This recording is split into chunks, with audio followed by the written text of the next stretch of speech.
ഇൻഷോട്ടിലാണ് ഞാൻ എഡിറ്റ് ചെയ്യുന്നത്. അപ്പൊ ഇത് ഞാൻ നേരത്തെ എഡിറ്റ് ചെയ്ത് വെച്ചിട്ടുള്ള വീഡിയോ ആണ് കേട്ടോ. അപ്പൊ നമുക്ക് ഇൻഷോട്ട് ഓപ്പൺ ചെയ്യുമ്പോൾ ദാ ഇങ്ങനെ ഒരു സംഭവമാണ് വരുന്നത്. അതിൽ വീഡിയോ നമുക്ക് സെലക്ട് ചെയ്യണം. ഈ വീഡിയോ സെലക്ട് ചെയ്തിട്ട് അതിൽ ന്യൂ എന്നുള്ള ഓപ്ഷൻ സെലക്ട് ചെയ്യുക. അപ്പൊ അതിൽ നമ്മളുടെ ഫോണിലുള്ള വീഡിയോസ് ഒക്കെ നമുക്ക് കിട്ടുന്നതായിരിക്കും. അപ്പൊ ഞാനൊരു എക്സാമ്പിൾ കാണിക്കാൻ വേണ്ടിയിട്ട് ഒരു വീഡിയോ ഞാൻ എഡിറ്റ് ചെയ്ത് കാണിക്കാവേ. ഈ ഒരു വീഡിയോ ഞാൻ സെലക്ട് ചെയ്തു. സെലക്ട് ചെയ്തതിന് ശേഷം ആദ്യമേ ഞാൻ ചെയ്യുന്ന കാര്യം എന്ന് വെച്ചാൽ നെറ്റ് ഓഫ് ചെയ്തിട്ടിട്ട് ഈ ഒരു ഇൻഷോട്ട് എന്ന് പറയുന്ന റൈറ്റ് സൈഡിൽ ഇൻഷോട്ട് എന്ന് പറയുന്ന ഒരു സിമ്പിൾ കാണിച്ചിട്ടുണ്ട്. അത് നമുക്ക് റിമൂവ് ചെയ്യണം. അപ്പൊ അതിലൊന്ന് ക്ലിക്ക് ചെയ്യുമ്പോൾ ഫ്രീ റിമൂവ് എന്നും പറഞ്ഞിട്ടൊരു സംഭവം വരും. അപ്പൊ അതിൽ ഞാൻ ക്ലിക്ക് ചെയ്ത് കഴിയുമ്പം ആ ഇൻഷോട്ട് എന്ന് പറയുന്ന ആ ലേബല് പോയി കിട്ടും കേട്ടോ. അപ്പൊ നമ്മുടെ വീഡിയോയില് ഒരു ലേബലും ഇല്ലാതെ കിടക്കും. അല്ലെങ്കിൽ ഇൻഷോട്ട് എന്ന് നമ്മുടെ ഫുൾ വീഡിയോയിലും കാണുമായിരിക്കും. അത് കഴിഞ്ഞിട്ട് ചെയ്യുന്നതെന്ന് വെച്ചാൽ ഇടത്തെ സൈഡിലുള്ള ഈ ക്യാൻവാസ് സെലക്ട് ചെയ്യും. ക്യാൻവാസ് സെലക്ട് ചെയ്യുന്നത് എന്തിനാന്ന് വെച്ചാൽ നമ്മള് യൂട്യൂബിൽ വീഡിയോസ് അപ്ലോഡ് ചെയ്യുമ്പോൾ 16:9 റേഷ്യോ ആണ് എടുക്കുന്നത് കേട്ടോ. അപ്പൊ അത് സെലക്ട് ചെയ്യുക.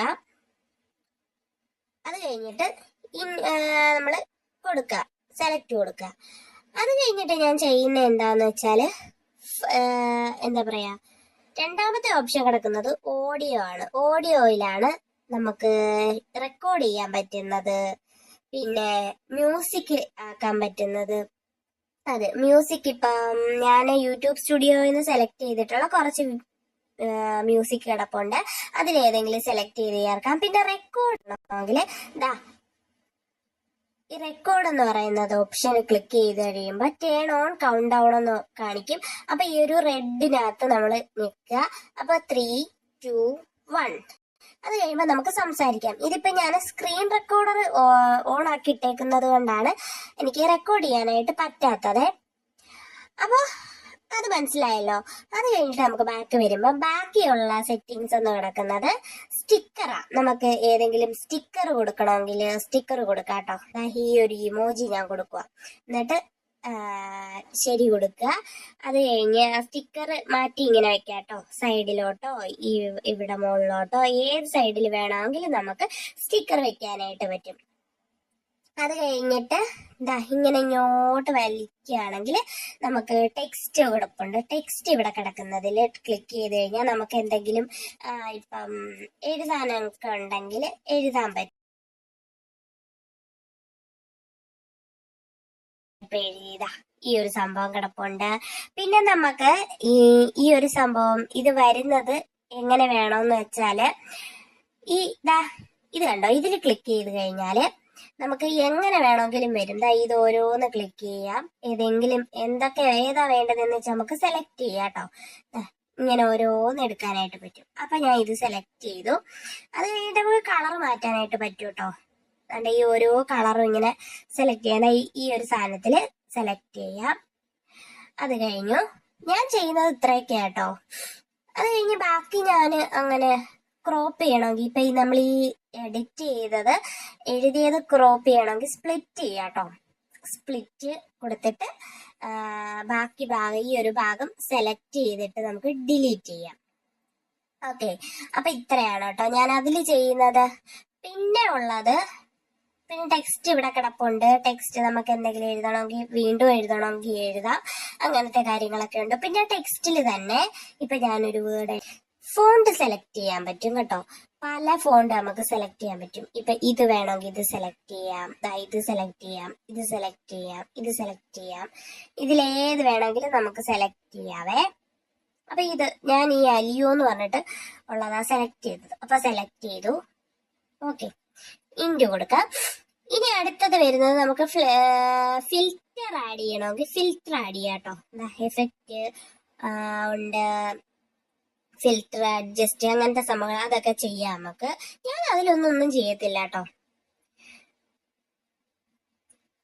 പിന്നെ ഉള്ളതെന്ന് വെച്ചാല് നമുക്ക് വീഡിയോ സ്പ്ലിറ്റ് ചെയ്യണമെങ്കിൽ ആദ്യം നമ്മുടെ വീഡിയോ ഒന്ന് സെലക്ട് ചെയ്ത് വെക്കുക. സെലക്ട് ചെയ്യുമ്പോൾ ചുറ്റിനും ഇങ്ങനെ ഒരു വൈറ്റ് ലൈൻ വരും. അത് സെലക്ട് ചെയ്തു എന്നുള്ളതിന്റെ അർത്ഥം കേട്ടോ. അപ്പോൾ സ്പ്ലിറ്റ് ചെയ്യണമെങ്കിൽ അത് സെലക്ട് ചെയ്ത് കഴിഞ്ഞിട്ട് നമുക്ക് സ്പ്ലിറ്റ് എന്നുള്ള ഓപ്ഷൻ കൊടുക്കാം. അപ്പൊ ഇത് രണ്ട് വീഡിയോ ആയി കേട്ടോ. ഇതിപ്പോ രണ്ട് വീഡിയോ ആയി. അതിനകത്തുള്ള ഒരു കാര്യം എന്ന് വെച്ചാൽ ഇതിന്റെ നടുക്ക് കാണുന്ന ഈ ഒരു സംഭവം ഉണ്ടല്ലോ, രണ്ട് വീഡിയോസിന്റെ നടുക്ക് കാണുന്ന അതിലൊന്ന് ക്ലിക്ക് ചെയ്ത് കഴിഞ്ഞാൽ നമുക്ക് വീഡിയോ പയ്യെ അടുത്ത വീഡിയോയിലോട്ട് പോകും. ഇങ്ങനെയൊക്കെ വരും. ഇതിപ്പം എന്റെ ഒരു വീഡിയോ തന്നെ ആയതുകൊണ്ടാണ് ഇങ്ങനെ. ഇപ്പൊ ഞാനൊന്ന് സ്പ്ലിറ്റ് ചെയ്തിട്ട് കട്ട് ചെയ്ത് കാണിക്കാം. സെലക്ട് ചെയ്തു, വീഡിയോ സ്പ്ലിറ്റ് ചെയ്തു, ഇപ്പുറത്തോട്ട് മാറി ഇവിടെയും കൂടി ഒന്ന് സ്പ്ലിറ്റ് ചെയ്തു. അപ്പൊ ഇത് 3 വീഡിയോ ആയി. അപ്പൊ ഈ നടുക്കലത്തെ ഈ വീഡിയോ സെലക്ട് ചെയ്തിട്ട് ഞാൻ ഡിലീറ്റ് ചെയ്തു. ഓക്കെ, അപ്പൊ ഇനി ഈ നടുക്ക് 2 വീഡിയോസിന്റെ നടുക്ക് ക്ലിക്ക് ചെയ്തിട്ട് ഞാൻ വേറൊരു ഈ ഒരു സംഭവമാക്കി. അപ്പൊ കണ്ടില്ലേ, ഈ ഒരു വീഡിയോ ഒന്ന് അടുത്ത വീഡിയോയിലോട്ട് പോകുമ്പോ ഇങ്ങനെ നീങ്ങി പോണത് കണ്ട. അപ്പൊ അങ്ങനെ നമുക്ക് പല രീതിയിലും ചെയ്തെടുക്കാനായിട്ട് പറ്റും.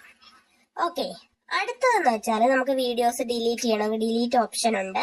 പിന്നെ ഈ വീഡിയോയുടെ വോളിയം കുറയ്ക്കണമെങ്കിൽ ഈ വീഡിയോ ഇങ്ങനെ സെലക്ട് ചെയ്ത് കഴിയുമ്പോൾ വോളിയം സെലക്ട് ചെയ്യുക, എന്നിട്ട് ഫുൾ അങ്ങ് മ്യൂട്ട് ചെയ്ത് വെക്കുക. 100% കിടക്കുന്നെങ്കിൽ 0-ലാക്കി വെക്കുക. അപ്പൊ ആ ഒരു വീഡിയോയ്ക്ക് സൗണ്ട് ഇല്ലാതിരിക്കും കേട്ടോ. പിന്നെ ഉള്ളതെന്ന് വെച്ചാല് ബാക്ക്ഗ്രൗണ്ട്. നമുക്ക് വീഡിയോയുടെ ബാക്ക്ഗ്രൗണ്ട് ഇങ്ങനെ കളർ മാറ്റാനായിട്ട് പറ്റും. അത് നമ്മുടെ ഇഷ്ടത്തിന് ചെയ്യാം കേട്ടോ. പിന്നെ ഉള്ളതെന്ന് വെച്ചാല് ഈ സ്പീഡിൽ നമ്മൾ ക്ലിക്ക് ചെയ്യുമ്പോൾ വീഡിയോ നമുക്ക് എത്ര സ്പീഡിലാക്കണോ അത്രയേ സ്പീഡിലാക്കട്ടോ. ഞാൻ ഇപ്പൊ 6:10 ആക്കിയിട്ടുണ്ട്. ഞാനൊന്ന് സ്റ്റാർട്ട് ചെയ്ത് കാണിക്കാം. കണ്ടോ, സ്പീഡിൽ പോണത് കണ്ടോ. അപ്പൊ നമുക്കത് കുറയ്ക്കുകയും ചെയ്യാം. അത് സെലക്ട് ചെയ്തിട്ട് കുറച്ചു. ഇനി അടുത്തതെന്ന് വെച്ചാൽ ആനിമേഷൻ ഞാനൊന്നും ചെയ്യാറില്ല കേട്ടോ. പിന്നെ ക്രോപ്പ് ചെയ്യാൻ പറ്റും. ഈ ഒരു ഓപ്ഷനിൽ ക്രോപ്പ് ചെയ്യാൻ പറ്റും. ക്രോപ്പ് ചെയ്യുന്ന എങ്ങനെയാന്ന് വെച്ചാൽ അപ്പൊ ഇങ്ങനെ ഒരു ഇന്റർഫേസ് വരും. അപ്പൊ നമുക്ക് ഇങ്ങനെ ഓരോന്നും കട്ട് ചെയ്തിട്ട് ടിക്കിട്ട് കൊടുത്താൽ മതി. അപ്പൊ നമുക്ക് ക്രോപ്പ് ചെയ്ത് കിട്ടും. ഞാൻ ഇത്രയും കാര്യങ്ങളായിട്ടോ ചെയ്യുന്നത്. പിന്നെ റൊട്ടേറ്റ് ചെയ്യണമെങ്കിൽ ഈ വീഡിയോ ഇങ്ങനെ സെലക്ട് ചെയ്തതിന് ശേഷം റൊട്ടേറ്റ് കൊടുക്കുക. റൊട്ടേറ്റ് കൊടുത്തിട്ട് ഇടത്തെ സൈഡിൽ റൊട്ടേറ്റ് കിടപ്പുണ്ട്. ഇങ്ങനെ ഏത് സൈഡ് വേണോ അങ്ങനെ നമുക്ക് റൊട്ടേറ്റ് ചെയ്തെടുക്കാനായിട്ട് പറ്റും കേട്ടോ. അത് കഴിഞ്ഞ് അതിന്റെ വലത്തെ സൈഡിലുള്ളതെന്ന് വെച്ചാൽ ഫ്ലിപ്പ് എന്ന് പറയുന്ന ഒരു ഓപ്ഷൻ ഉണ്ട്. ഫ്ലിപ്പിലാക്കി കഴിഞ്ഞാൽ നമുക്ക് വീഡിയോ ഓപ്പോസിറ്റ് സൈഡിലായിട്ട് തിരിഞ്ഞു കിട്ടും. അങ്ങനെ കിട്ടും ഈ ഫ്ലിപ്പ് എന്ന് പറയുന്ന ഓപ്ഷനിൽ. പിന്നെ ഞാൻ ചെയ്യാറുള്ളത് റിവേഴ്സ് വേണമെങ്കിൽ നമുക്ക് റിവേഴ്സ് കൊടുക്കാം. എറേസ് നമുക്ക് എന്തെങ്കിലും മായ്ച്ച് കളയണമെങ്കിൽ എറേസ് കൊടുക്കാം. അങ്ങനത്തെ കാര്യങ്ങളൊക്കെ ഉണ്ട്. പിന്നെ ഫ്രീസ് വേണമെങ്കിൽ ഫ്രീസ് ചെയ്യാം. ഞാൻ അതൊന്നും ചെയ്യാറില്ല കേട്ടോ. ഇത്രയും കാര്യങ്ങളാണ് ഞാൻ ചെയ്യുന്നത്. പിന്നെ ലാസ്റ്റ് വരുന്ന കാര്യം എന്ന് വെച്ചാല് എക്സ്പോർട്ട് എന്ന് പറയുന്ന റൈറ്റ് സൈഡിൽ മുകളില് എക്സ്പോർട്ട് ചെയ്യാം. വോയിസ് ഓവറും എല്ലാം കൊടുത്തു കഴിഞ്ഞിട്ട് എക്സ്പോർട്ട് എന്ന് പറയുന്ന ഓപ്ഷൻ കൊടുത്തു കഴിയുമ്പം നമുക്ക് വീണ്ടും ഒരു എക്സ്പോർട്ട് എന്ന് പറയുന്ന ഒരു ഓപ്ഷൻ കിട്ടും. ഇതിന്റെ താഴോട്ടുള്ള ഒന്നും ചെയ്യത്തില്ല കേട്ടോ. എക്സ്പോർട്ടിൽ ക്ലിക്ക് ചെയ്ത് കഴിഞ്ഞാൽ നമുക്ക് നമ്മുടെ വീഡിയോ പയ്യെ സേവ് ആവും. 1% തൊട്ട് 100% ആവുമ്പോഴാണ് നമ്മുടെ വീഡിയോ നമ്മുടെ ഫോണിലോട്ട് സേവ് ആവുന്നത്, എഡിറ്റിംഗ് എല്ലാം കഴിഞ്ഞിട്ട്. അപ്പൊ 1% ആയി. ഇനി അടുത്ത് 2% ആവും. കുറച്ച് ടൈം എടുക്കും കേട്ടോ. നമ്മുടെ ഫോണിലെ 100% ആവുമ്പോഴത്തേനും ഈ ഒരു എഡിറ്റ് ചെയ്ത വീഡിയോ എന്റെ ഫോണിലോട്ട് സേവ് ആവും. പിന്നെ നമുക്ക് യൂട്യൂബിലോട്ട് അപ്ലോഡ് ചെയ്യാൻ പറ്റും. ഓക്കെ,